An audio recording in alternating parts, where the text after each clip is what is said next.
pastor in Memphis who was indicted for COVID-19 relief fraud is going into detail about his experience with all of that. It's Pastor Stephen Brown of Light of Glory International Church. He is doing interviews to promote his new book. It's called Vindicated. And he says in this book that he goes into detail about being one of 10 people, 4 of which were pastors in the Memphis area, who was accused back in 2023 of wire fraud connected to receiving COVID relief funds. And so here's a part of a recent interview that he did. In trial, you know what I'm saying?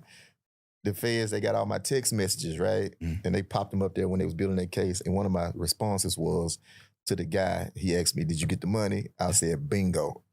You know, and it just looks so bad in court. Now, he went to trial in 2024 and was acquitted.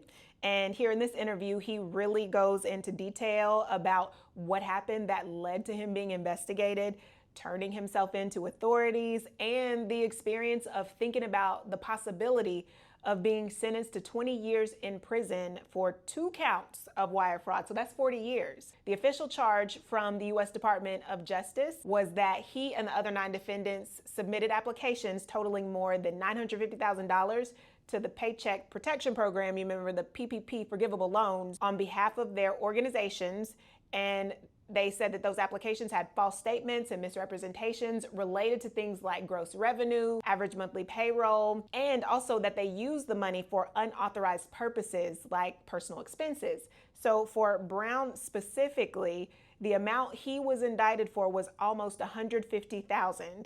Now, again, he was acquitted, and like a pastor would, he wants to use his story now to encourage other people. But think back to that time when people were applying for COVID relief funds. If you have kept up with the news since then, the federal task force was created in 2022, to investigate COVID relief fraud. And there have been a lot of stories about people and pastors being indicted for fraud, even as recently as this year in 2026. And so according to the U.S. Government Accountability Office, by the end of 2024, more than 3,000 people were charged with fraud-related offenses involving pandemic relief programs. Of those, more than 2,500 were found guilty, and 11 individuals or entities have been acquitted. And Pastor Brown is one of them. And that is your Sunday story. Like, share, and follow for more faith news and culture stories on Sundays.